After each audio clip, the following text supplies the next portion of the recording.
That Don't Sound Right is a podcast about talking the way we did before the internet, when you could not prove anyone right or wrong. All the expertise was contained in the people involved with the conversation. I'm Peter. I'm Cecil, and I hope you enjoy our conversations. And as you listen, if you find yourself silently saying, "That don't sound right," send us a comment. You're one of us. Christy, welcome to the show. You're here. Thank you. Did you say here? Here. Did you panic on air? No, here. Like, here. Here.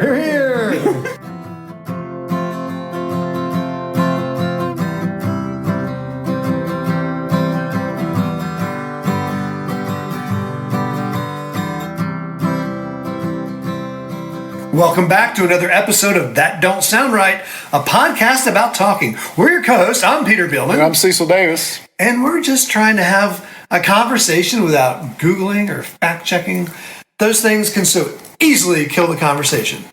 Again, here we are. It's week 2, and I don't have an example of a conversation being killed, but that's just what we're trying to keep from doing, is having people kill the conversation by whipping out the old Google cell phone and looking up whatever you're talking about. Now, I will say the conversation has kept going.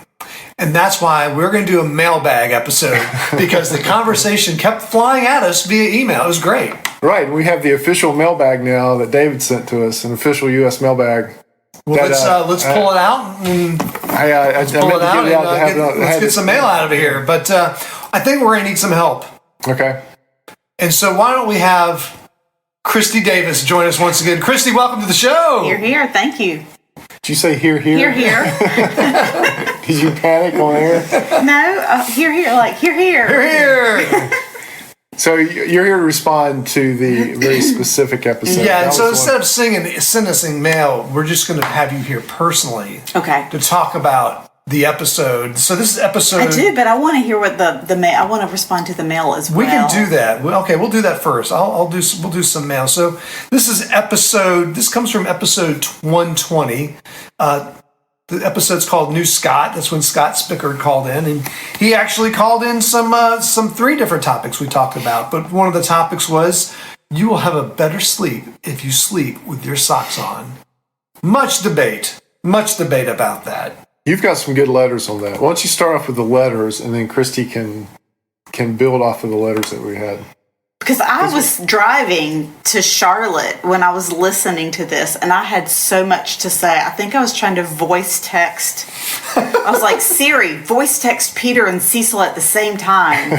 Are y'all kidding me? Are you kidding me about these? And then, because Cecil made some kind of comment about, what is it? You said something about... I said that you would sleep better if you didn't sleep in socks. Yes, you said that. I said, are you trying to provoke me? He was trying to provoke me. That was very provocative. It worked.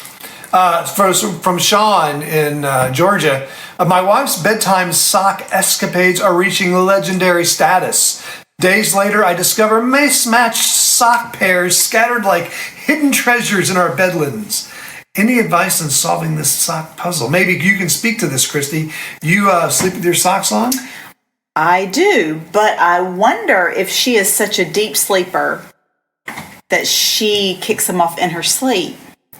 And I will not reveal my age, but as I have gotten a bit older, I wake up a little bit more during the night, and I consciously take my socks off when I need to take them off. And I carefully lay them on the floor for the next night. So you do take them off in the middle of the night? I do take them off. And I have special sleeping socks. You have to have special sleeping socks, like fuzzy socks. So I did an experiment. Mm-hmm. I was inspired by the strong reactions to socks in the bed. I decided to do it. I decided to wear socks. Now, I chose a merino wool sock. And you didn't sleep? Light, the medium weight. Mm. Now, Are they tight? No, they're not tight. They're okay. They're not tight. They're snug.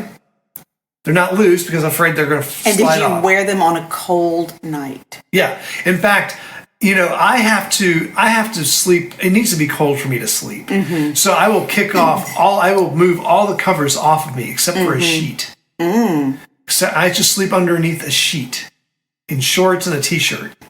Underneath the sheet. We got the house cranked down to 67 degrees. Maybe that's not cold, but it gets chilly. Because any warmer, I'm waking up in the middle of the night.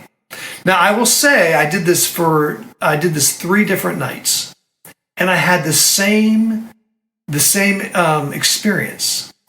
While when I slept deep.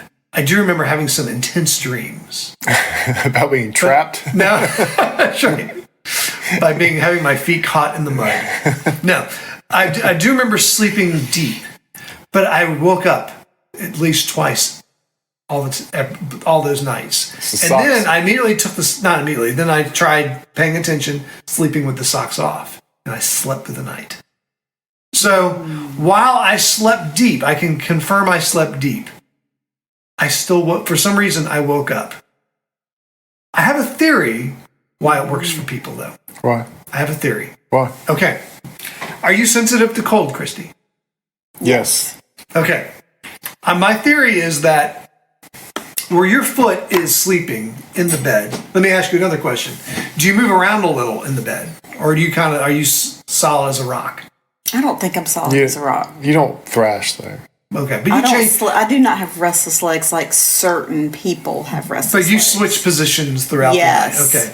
So my theory is without socks, your foot is in a certain place in the bed.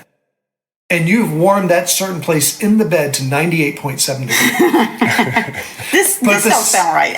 The surrounding area is going to be at least 70 degrees based on the outside temperature, right? Yeah. If not 67.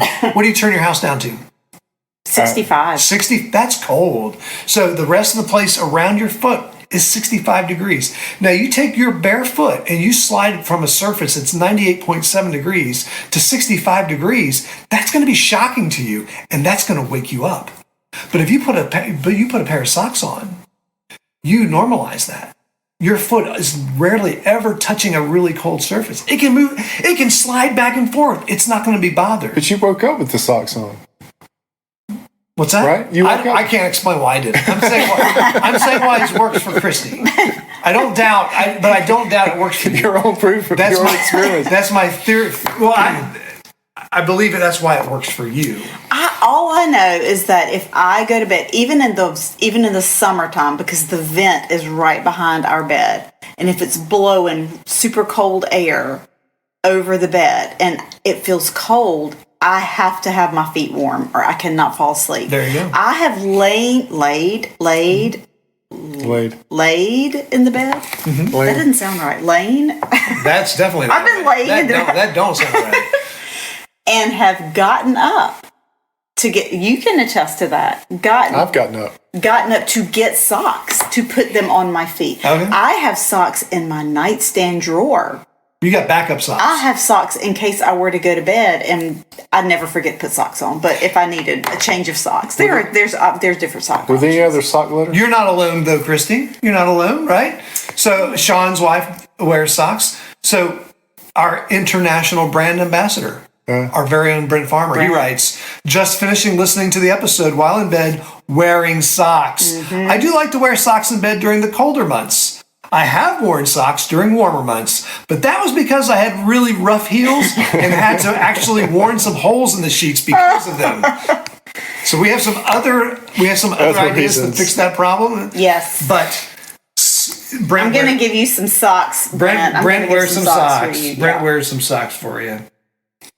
All right, what else you got in the mailbag? Well, I like this one. A guy from my hometown in Annapolis, Peter. His name is also Peter. Also writes he can't stand socks in bed. Way too hot. In fact, would lead to less restful sleep. But he also says I forgot to mention that in Annapolis, this is in the last, I think, 20 years, they have an annual sock burning, and it's to commemorate the sailors coming off the sea, and their socks are just not worth keeping, and they would always have a big sock burning to welcome all the sailors back. Wow. But that's what I would do if you had to wear them if I had to wear them at night. Scott also had some responses to his comments from Samuel. Do you have Samuel's letter? Oh yeah. So okay, right. So here's Samuel's. This is Scott. So Samuel and Phil are pro sock They're wearers, pro and sock. Scott is sock. not. Okay. Right, and Sarah is not. I just want to say that this is one of the best letters. That's a long this is letter. one of the best letters we have received, and I asked for the honor of reading this. Go for it. Wow. Hey, Samuel. Peter and Cecil. In a recent episode of That Don't Sound Right, a good friend of mine, Scott Spicker, decided to use his moment of fame to slander my friend and his good name. My friends Phil and Samuel are really funny people, he kindly began, and I don't think I can explain their behavior with any science. Good gracious, the gall of this man. Jokes aside, my name is Samuel Littauer. And I am a new fan of the show. Love the premise. Y'all, I went to Appalachian State with Scott, and I'm good friends with Sophie. That's my daughter, Sophie Davis. Glad to be newly acquainted and a friend of the podcast. To be completely honest, I'm not married to wearing socks in bed. The only sock habit I swear by is the idea of sacred socks. Peter, I heard you and I are both fellow outdoorsmen. I got left out of the outdoorsmen somehow. Sorry, man. You're an outdoorsman too. So you may appreciate this sock hack. On a long backpacking trip, I keep my best pair of wool socks tucked away in the bottom of my sleeping bag until my final day of the trek. While packing up camp for the last time before hiking home, I'll put on those clean and pristine socks that I've been preheating for several days and hit the trail. The feeling is truly divine. This habit is sacred. One last thing. There's something that's been irking me. I've heard for the longest time that we know more about outer space than we do the ocean. For the love of all things holy, that don't sound right. A truly preposterous statement. I could go on and on all day about how ridiculous that idea is. But for starters, space is ever expanding while the ocean, with the exception of sea level rise, is not. Also, we can go to the ocean, but a voyage to anything worthwhile in outer space would last thousands of years beyond our lifespan.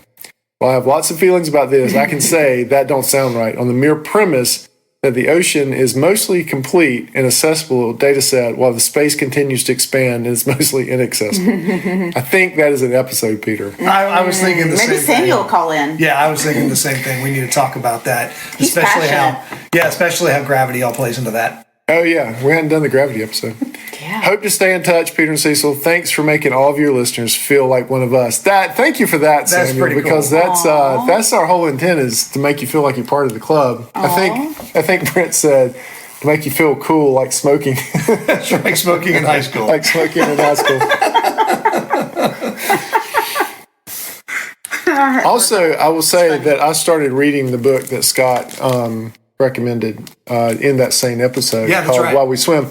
I've only a few pages into it. It's very interesting. There's some things that I'll withhold comment. Are we gonna? Maybe we'll do a bonus episode, a book club episode, right? Yep. Everybody bring your favorite.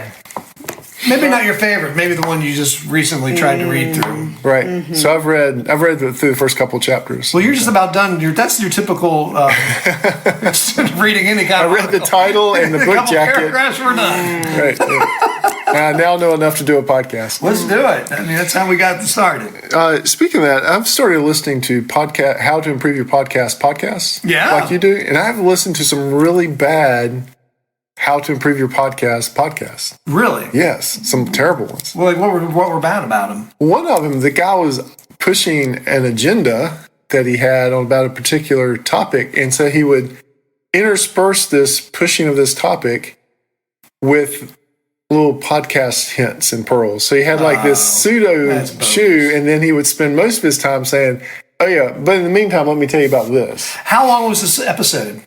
Episodes were about 10 minutes. Is that all? Okay. But the pitch for this other thing was like 10 or 15 minutes. Yeah. Yeah. All right. Get back to the mailbag. Mailbag. Hey, let's talk about episode 121, cold showers. So Chris, which is a friend of yours from Alabama.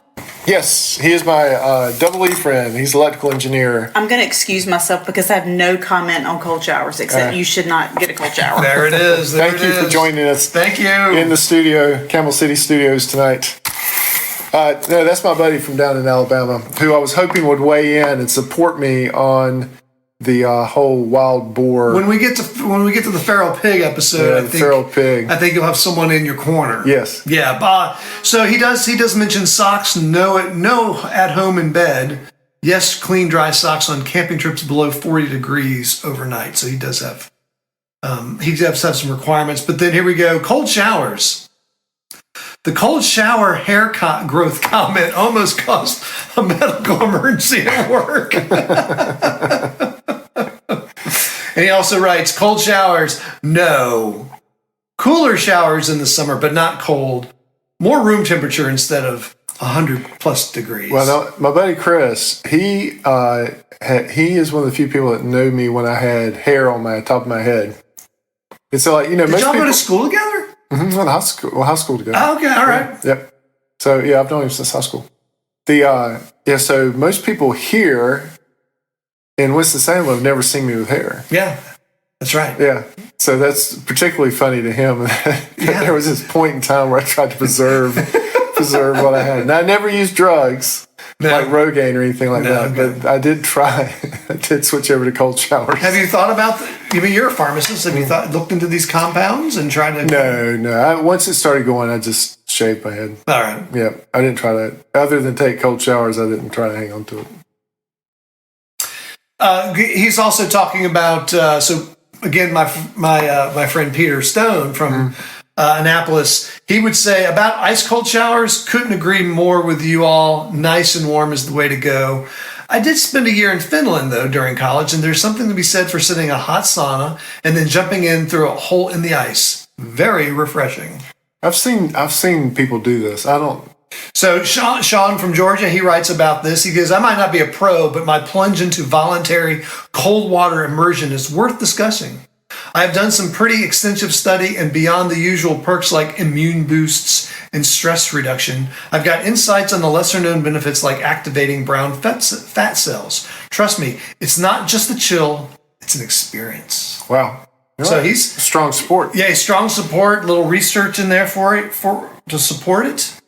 Hey, and while you're looking in the mailbag, Lisa, our listener in the mountains, she always calls. She either call or text about each week's episode, so she always has good comments following up on on our episodes each Monday.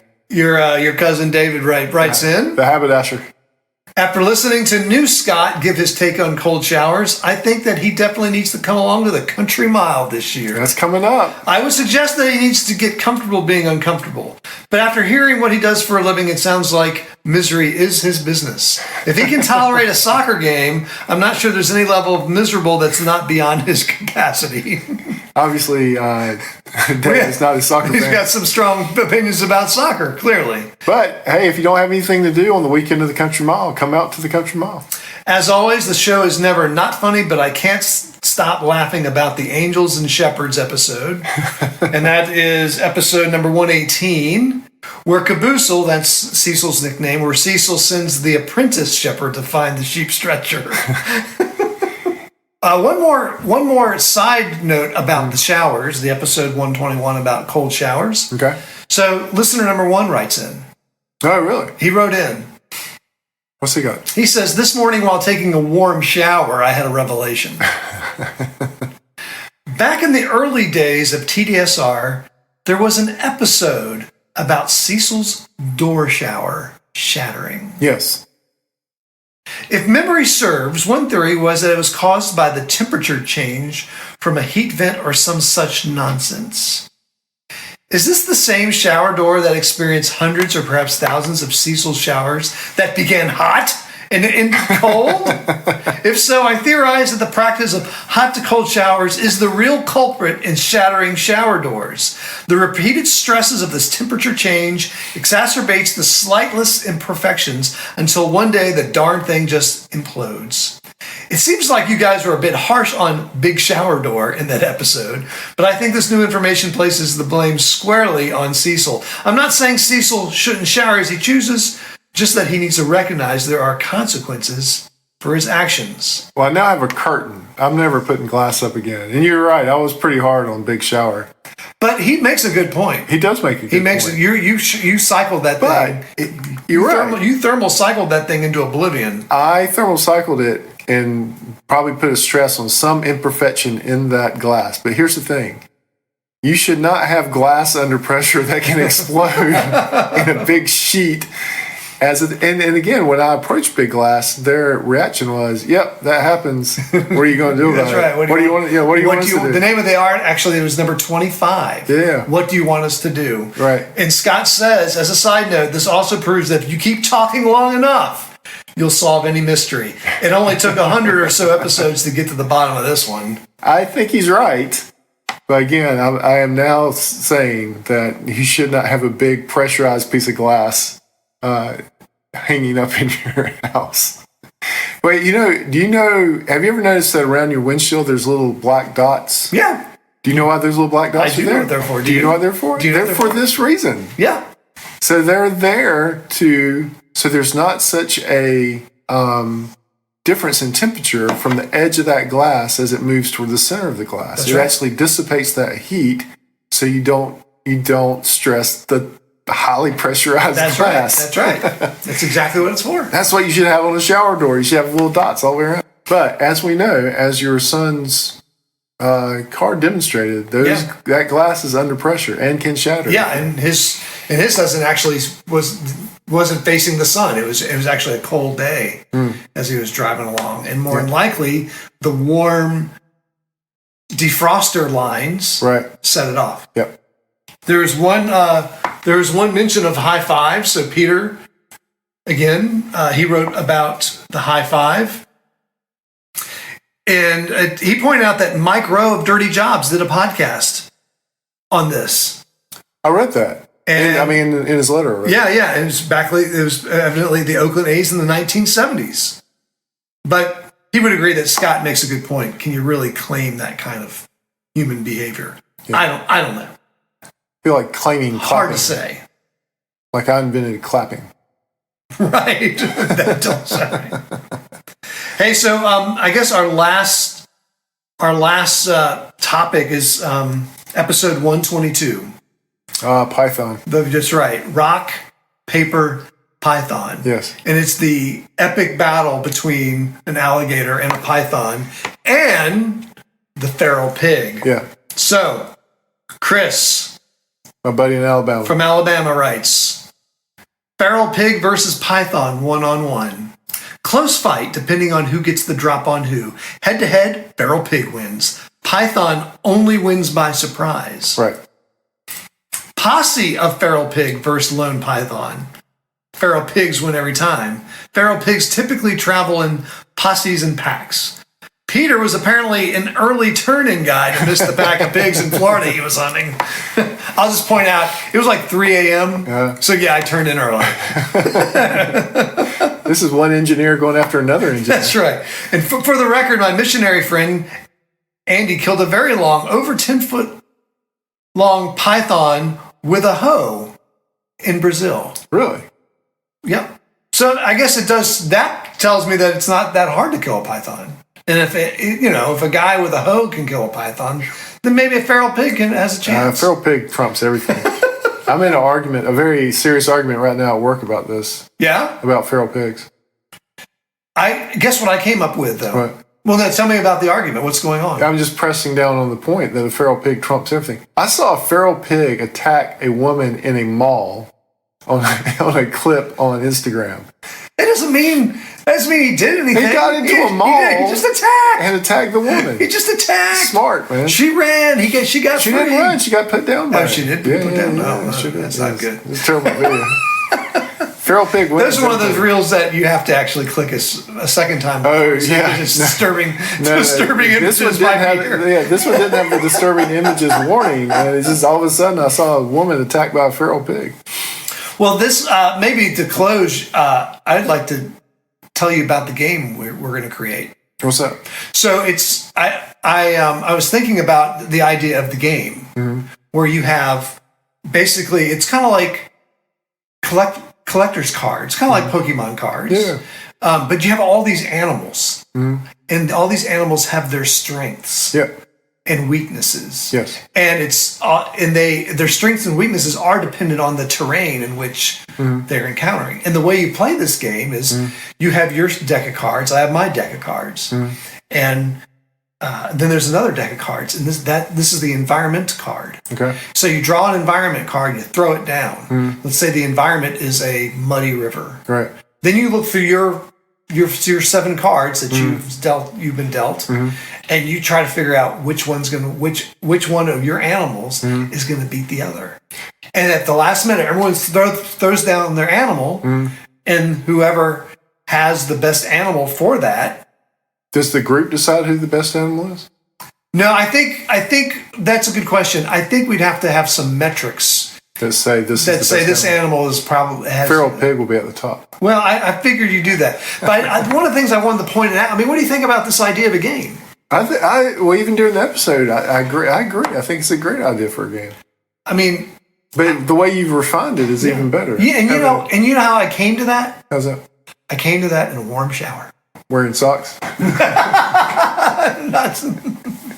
No, that's a great idea. Because then I turned into a cold shower and I want to get out of it. Have the terrain card and the animal cards. Exactly. Yeah.